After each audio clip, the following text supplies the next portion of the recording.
এই দেখো বন্ধুরা, ভিডিওটা পুরো দেখো, স্কিপ করো না।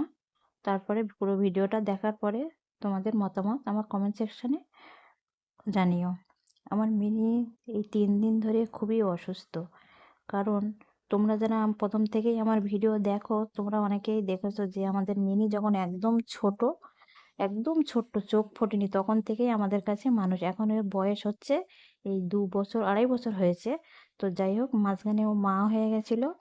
তো 3টে বেবি হয়েছিল, কিন্তু বাচ্চাগুলো পেটেই মারা গেছিল। সেগুলোকে অপারেশন করে বার করা হয়েছিল। তোমরা অনেকেই দেখেছো আমার ভিডিওতে, সেই বাচ্চাগুলো আমরা দেখিয়েছিলাম যে পেটের ভিতরেই, ডেলিভারি হওয়ার আগেই বাচ্চাগুলো পেটের ভিতরেই মারা গেছিল, 3টে বাচ্চা। তো অপারেশন করে বাচ্চাগুলোকে আমরা নিয়ে এসেছি ডাক্তারখানা থেকে। তারপরে 3-4 মাস পরে, অপারেশনের পরে আবার হার্নিয়া হয়েছে। ছোটোর থেকেই প্রায় মানে অসুস্থ হয়ে থাকে ও। তো যাই হোক, বাচ্চা হয়ে গেছিলো ভালো অপারেশন করার পরে, তারপরে এই হার্নিয়া হয়েছে। এখন এই হার্নিয়াটা বড় হয়েছে। ও কিছু খেতে পারছে না, এই 3 দিন ধরে বমি করছে। কি করব বুঝতে পারছি না। এবার ডাক্তারের কাছে নিয়ে গেছি। ডাক্তার বললো হার্নিয়া অপারেশন করতে হবে। এবার অপারেশন করলে ও বাঁচতেও পারে, না বাঁচতে পারে।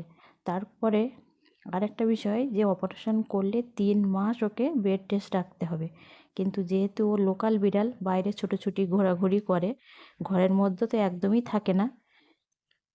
ঘরের মধ্যে থাকে যেমনটা, ও খেতে আসে তখন আবার কিছুক্ষণ ছাদে গেল, কি একটু বাইরে লুকিয়েও ঘরে বাইরের কুকুর বিড়াল দেখলে ওকে তাড়ায়। কিন্তু এই 3 মাস আমরা বেড রেস্টে কি করে রাখবো? যেহেতু ও লোকাল বিড়াল, ঘরের ভিতরে একদমই থাকে না, বাইরে ছোটাছুটি ঘোরাঘুরি করে, খেলাধুলো করে। এবার ওকে তো আটকে রাখতে হবে। ডাক্তার বলল অপারেশন করলে বিড়াল বাঁচতেও পারে, না বাঁচতেও পারে। যেহেতু অনেকটাই নাড়ি কেটে ওর বাদ যাবে, আর ওই জন্য 3 মাস বেড রেস্ট রাখতে হবে। আমরা ভয় পাচ্ছি, কারণ ওর যখন বেবি হওয়ার জন্য অপারেশন করা হয়েছিল, প্রায় 15-20 দিন ঘরে আটকে রেখেছিলাম। কিন্তু সে সবাইকে কামড়ে একদম পুরো ইয়ে করে দিয়েছিল। মানে খেতে দিত না, খেতে পারতো না, ঘুমাতে পারতো না, চিল্লাতো খুব জোরে জোরে, ঘরে আটকে রাখতে পারতাম না, মানে ও বাইরে যাওয়ার জন্য। আর এখন যদি এই হার্নিয়া অপারেশন করা হয়, তাহলে ওকে আর বাঁচানো যাবে না। আর হার্নিয়ার তো কোনো উপায় নেই অপারেশন ছাড়া। ডাক্তার বলল হার্নিয়ার কোনো উপায় নেই, যে ওষুধ খেলে ভালো হবে তা হবে না, ওকে ওই অপারেশনই করতে হবে হার্নিয়ার। তো যাই হোক, এই 3 দিন ধরে খেতে পারছে না, 3 দিন সমান বমি করছে। ডাক্তার বলল ওই অসুস্থ হয়ে যাচ্ছে শরীর, আর মাঝে মাঝে রক্ত বমিও হবে, এমনি বমি হবে, কোনো কিছু খাচ্ছে হজমই করতে পারছে না। তো ছোট থেকে আমাদের কাছেই থাকে, মা মা করে ডাকে।